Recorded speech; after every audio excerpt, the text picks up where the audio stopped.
નમસ્તે, આજે આપણે આરટીઈ 2009ની પ્રશ્નોત્તરી જોઈશું. આરટીઈનું પૂરું નામ જણાવો. આરટીઈનું પૂરું નામ રાઇટ ટુ એજ્યુકેશન છે. પ્રશ્ન 2, આરટીઈ 2009 ભારતમાં ક્યારે લાગુ કરવામાં આવ્યું? 27 ઓગસ્ટ 2009ના દિવસે. પ્રશ્ન 3, આ કાયદો ગુજરાતમાં ક્યારથી અમલ કરવામાં આવ્યો? 1 એપ્રિલ 2010થી. પ્રશ્ન 4, આ અધિનિયમ કેટલા વર્ષની વય જૂથના બાળકોને મફત અને ફરજિયાત શિક્ષણ પૂરું પાડવા માટેનો છે? 6 થી 14 વર્ષના બાળકો માટે. પ્રશ્ન 5, આરટીઈ 2009માં કુલ કેટલા પ્રકરણ છે? તો 7 પ્રકરણ. પ્રશ્ન 6, આરટીઈ 2009માં કુલ કેટલી કલમો છે? જવાબ આવશે 38 કલમો. આરટીઈ 2009 કયા રાજ્યને લાગુ પડતો નથી? તો એનો જવાબ છે જમ્મુ કાશ્મીર. પ્રશ્ન 8, આ અધિનિયમનો વ્યાપ જણાવો.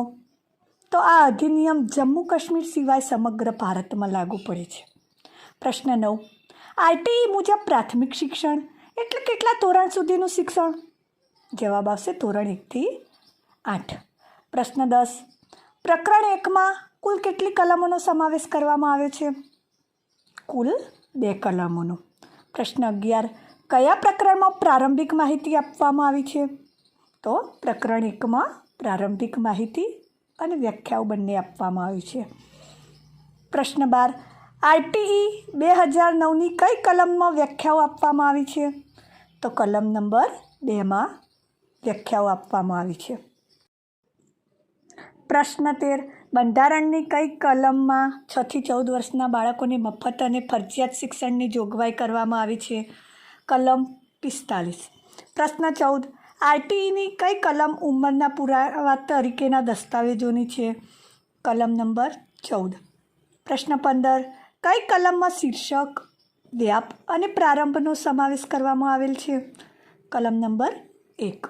પ્રશ્ન 16, આરટીઈના કયા પ્રકરણમાં યોગ્ય સરકાર, સ્થાનિક સત્તાતંત્ર અને માતા પિતાની ફરજો આપેલી છે? પ્રકરણ 3.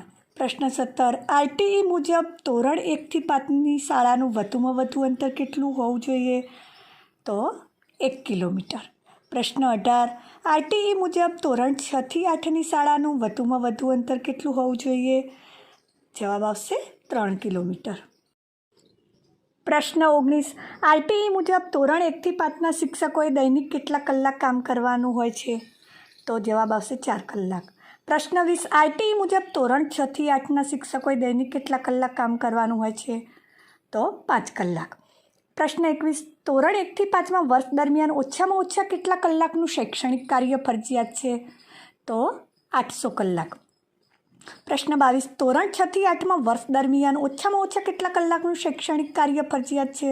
6 થી 8માં 1000 કલાક. પ્રશ્ન 23, શાળા અને શિક્ષકોની જવાબદારીઓ આરટીઈના કયા પ્રકરણમાં આપેલી છે? પ્રકરણ 4. પ્રશ્ન 24, પ્રકરણ 3માં કુલ કેટલી કલમોનો સમાવેશ કરવામાં આવેલ છે? કલમ 6 થી 11 કુલ 6 કલમોનો. પ્રશ્ન 25, રાષ્ટ્રીય સલાહકાર સમિતિમાં વધુમાં વધુ કેટલા સભ્યો હોય છે? તો 15 સભ્યો. પ્રશ્ન 26, બાળકને પ્રવેશ માટે તપાસ કાર્ય પદ્ધતિને આધીન કરે તો આરટીઈ મુજબ કેટલા રૂપિયા દંડની જોગવાઈ છે? તો જવાબ આવશે પ્રથમ ઉલ્લંઘન બદલ ₹25,000 અને દરેક પછીના ઉલ્લંઘન બદલ 50,000 સુધીનો દંડ. પ્રશ્ન 27, આરટીઈની કઈ કલમ મુજબ બાળકોને પ્રાથમિક શિક્ષણ પૂરું થતાં સુધી કોઈપણ ધોરણમાં રોકી શકાશે અથવા કાઢી મૂકી શકાશે નહીં? તો કલમ નંબર 16. કયા પ્રકરણમાં બાળકોના હકના રક્ષણની વાત કરવામાં આવી છે? પ્રકરણ 6. પ્રકરણ 2માં શાના વિશે વાત કરવામાં આવી છે? તો પ્રકરણ 2માં મફત અને ફરજિયાત શિક્ષણના હકની વાત કરવામાં આવી છે. પ્રશ્ન 31, રાજ્ય સલાહકાર સમિતિના સભ્યનો કાર્યકાળ સમય કેટલો હોય છે? 2 વર્ષ. પ્રશ્ન 32, આરટીઈ મુજબ ધોરણ 1 થી 5માં કેટલા શિક્ષકો રાખવા ફરજિયાત છે? તો જવાબ આવશે 2 શિક્ષકો. પ્રશ્ન 33, મધ્યાહન ભોજનના સંચાલકની નિમણૂક કોણ કરે છે? જવાબ આવશે એસએમસી. પ્રશ્ન 34, એસએમસીનું પૂરું નામ જણાવો. સ્કૂલ મેનેજમેન્ટ કમિટી, શાળા વ્યવસ્થાપન સમિતિ. પ્રશ્ન 35, એસએમસીની મુદત કેટલા વર્ષની હોય છે? જવાબ આવશે 2 વર્ષની. પ્રશ્ન 36, એસએમસીમાં કુલ કેટલા સભ્યો હોય છે? તો 12 સભ્યો. પ્રશ્ન 37, એસએમસીમાં સભ્ય સચિવ તરીકે કોણ હોય છે? જવાબ આવશે મુખ્ય શિક્ષક. પ્રશ્ન 38, આઈટીઈ મુજબ રાજ્ય સલાહકાર સમિતિના ચેરમેન કોણ હોય છે? જવાબ આવશે રાજ્યના શિક્ષણ મંત્રી. પ્રશ્ન 39, એસએમસીમાં શાળામાં ભણતા બાળકોના વાલીઓની સંખ્યા કેટલી હોય છે? 9. પ્રશ્ન 40, એસએમસીમાં મહિલા સભ્યોની સંખ્યા કેટલી હોય છે? જવાબ 50%. પ્રશ્ન 41, આઈટીઈની કઈ કલમમાં સરકારે પૂર્વ પ્રાથમિક શિક્ષણ પૂરું પાડવાની જોગવાઈ છે? કલમ નંબર 11. પ્રશ્ન 42, આઈટીઈની કઈ કલમ મુજબ કોઈપણ બાળકને શારીરિક શિક્ષા અને માનસિક ત્રાસ અપાશે નહીં? જવાબ આવશે કલમ 17. પ્રશ્ન 43, વિદ્યા સહાયકની ભરતી માટે રાજ્ય કક્ષાએ પસંદગી સમિતિના અધ્યક્ષ કોણ હોય છે? જવાબ આવશે પ્રાથમિક શિક્ષણ નિયામક. પ્રશ્ન 44, આઈટીઈની કઈ કલમ શિક્ષકોના નિમણૂક માટેની લાયકાત અને નોકરીની શરતો દર્શાવે છે? જવાબ આવશે કલમ 23. પ્રશ્ન 45, આઈટીઈની કઈ કલમ માતા પિતા અને વાલીઓની ફરજ વિશે છે? જવાબ આવશે કલમ 10. 46, આઈટીઈ 2009ના અમલીકરણ માટે મૂડી તેમજ આવર્તક ખર્ચનો અહેવાલ કોણ નક્કી કરે છે? જવાબ આવશે કેન્દ્ર સરકાર. પ્રશ્ન 47, આઈટીઈ મુજબ ધોરણ 1થી 5માં 60 સુધીના બાળકો માટે કેટલા શિક્ષકોની જોગવાઈ છે? જવાબ આવશે 2 શિક્ષકો. પ્રશ્ન 48, આઈટીઈ મુજબ ધોરણ 1થી 5માં શૈક્ષણિક વર્ષના કામકાજના ઓછામાં ઓછા કેટલા દિવસ હોય છે? જવાબ આવશે 200 દિવસ. 49, આઈટીઈ મુજબ ધોરણ 6થી 8માં શૈક્ષણિક વર્ષમાં કામકાજના ઓછામાં ઓછા કેટલા દિવસ હોય છે? જવાબ આવશે 220 દિવસો. પ્રશ્ન 50, આઈટીઈની કઈ કલમ માર્ગદર્શક સૂચનાઓ આપવાની સત્તા દર્શાવે છે? કલમ 35. પ્રશ્ન 51, કઈ કલમ રાષ્ટ્રીય સલાહકાર પરિષદની રચના વિશેની છે? જવાબ આવશે કલમ 33. 52, આઈટીઈની કઈ કલમ અનુસૂચિ સુધારવાની સત્તા વિશે છે? જવાબ આવશે કલમ 20. 53, કયા પ્રકરણમાં શાળા માટેના ધોરણ અને માપદંડની વાત કરવામાં આવી છે? જવાબ આવશે પ્રકરણ 4. 54, કયા પ્રકરણમાં રાજ્ય સલાહકાર પરિષદની રચના વિશે વાત કરવામાં આવી છે? જવાબ આવશે પ્રકરણ 6. 55, કયા પ્રકરણમાં સ્થાનિક સત્તાતંત્રની ફરજો દર્શાવવામાં આવી છે? જવાબ આવશે પ્રકરણ 3.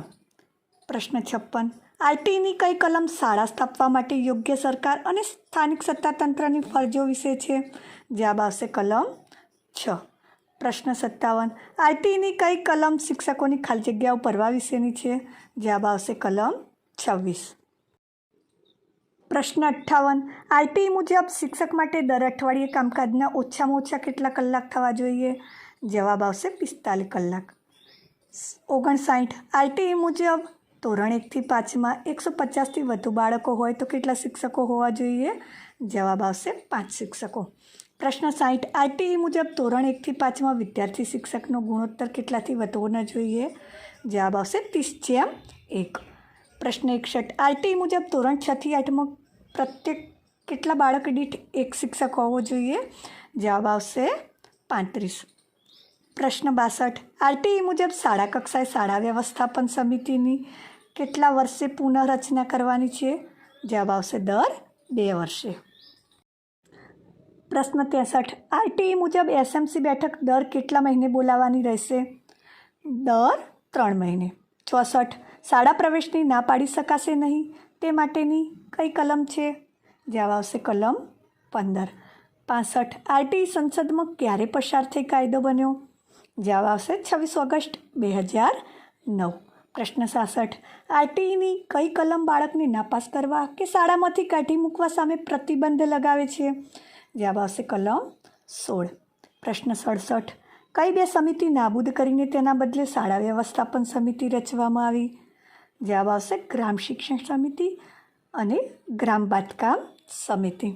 પ્રશ્ન 68, આઈટીઈ મુજબ કોઈ શાળા અથવા વ્યક્તિ બાળકને દાખલ કરતી વખતે માથાદીઠ ફી વસૂલ કરે તો તેને કેટલો દંડ થઈ શકે છે? જવાબ આવશે માથાદીઠ ફીના 10 ગણો. 69. આરટીઈની કઈ કલમમાં શાળા વ્યવસ્થાપન સમિતિની રચના અને કાર્યો આપેલા છે? જવાબ આવશે કલમ 21. 70. આરટીઈ મુજબ શાળાની કામગીરી પર દેખરેખ અને નિયંત્રણ કોણ રાખશે?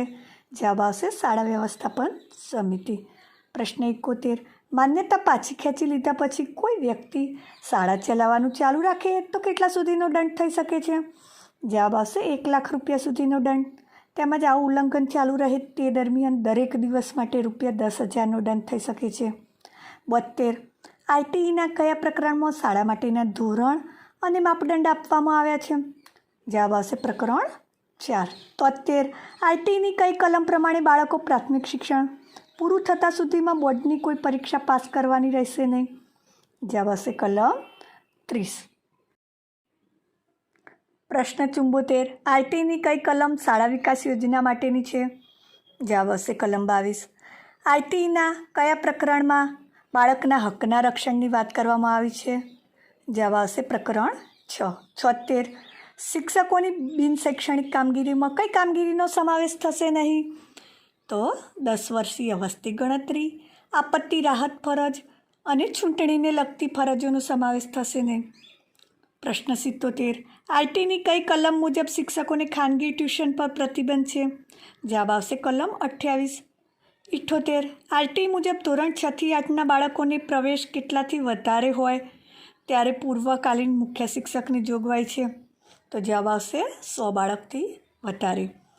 79. રાજ્ય સલાહકાર સમિતિમાં વધુમાં વધુ કેટલા સભ્યો હોય છે? તો વધુમાં વધુ 15 સભ્યો હોય છે. 80. આરટીઈની કઈ કલમ મુજબ બાળકને બીજી શાળામાં બદલી મેળવવાનો હક છે? તો કલમ 5. 81. આરટીઈની કઈ કલમ મુજબ બાળકને તેની ઉંમરને અનુરૂપ વર્ગમાં પ્રવેશ આપવામાં આવશે? કલમ નંબર 4. આરટીઈનું કયું પ્રકરણ મફત અને ફરજિયાત શિક્ષણના હક માટેનું છે? પ્રકરણ 2. 83. આરટીઈનો કયો નિયમ શિક્ષકો અને વિદ્યા સહાયકો માટેના ફરિયાદ નિવારણ માટેનો છે? નિયમ 22. 84. આરટીઈના કયા નિયમ ખાસ તાલીમ માટેની જોગવાઈ છે? નિયમ નંબર 4. 85. આરટીઈના કયા નિયમમાં શાળાએ મફત અને ફરજિયાત શિક્ષણ પૂરું પાડવાની જોગવાઈ છે? નિયમ નંબર 6. પ્રશ્ન 86. સ્થાનિક સત્તામંડળે બાળકોનું રેકર્ડ નિભાવવાની બાબત આરટીઈના કયા નિયમમાં છે? નિયમ 7. 87. બિનસહાયિત શાળાઓમાં નબળા વર્ગના અને વંચિત જૂથના બાળકોના પ્રવેશની બાબત આરટીઈના કયા નિયમમાં છે? તો નિયમ 11. 88. શિક્ષકો અને વિદ્યા સહાયકોની ફરજોની જોગવાઈ આરટીઈના કયા નિયમમાં છે? નિયમ 20.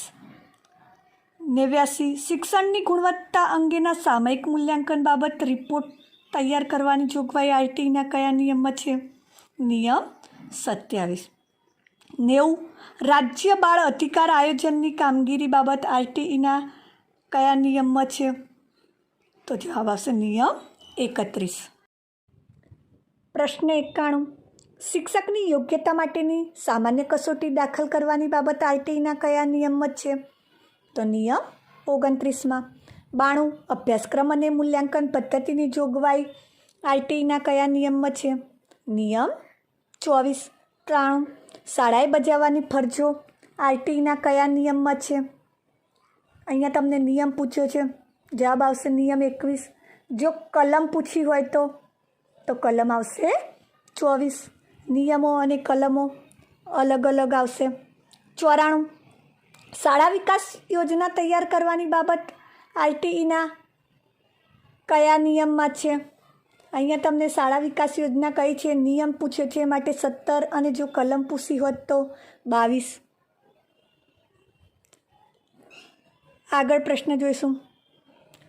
પ્રારંભિક શિક્ષણનું પૂર્તતા પ્રમાણપત્ર આપવાની બાબત આરટીઈના કયા નિયમમાં છે? તો નિયમ 30. 96. નવી પ્રારંભિક શાળા ખોલવાની અથવા ખાનગી શાળાને હસ્તક કરવા બાબતની જોગવાઈ આરટીઈના કયા નિયમમાં છે? તો નિયમ 5. કલમ પૂછી હોત તો કલમ 6. 97. સામયિક તાલીમ અને નિયમિત મૂલ્યાંકન માટેનું તંત્ર ઊભું કરવાની બાબત આરટીના કયા નિયમમાં છે? તો નિયમ 25. કલમ કહેતો કલમ 29. આગળ પ્રશ્ન 98. આરટીનો કયો નિયમ શાળાઓની માન્યતા માટેનો છે? નિયમ 13. 99. આરટીનો કયો નિયમ શાળા વ્યવસ્થાપન સમિતિની જોગવાઈ માટેનો છે? નિયમ પૂછ્યો છે તો નિયમ 16. કલમ પૂછી હોય તો કલમ 21. 100. આરટીનો કયો નિયમ રાજ્ય સલાહકાર પરિષદની રચના માટેનો છે? નિયમ 33. અને કલમ કહી હોય તો કલમ 34.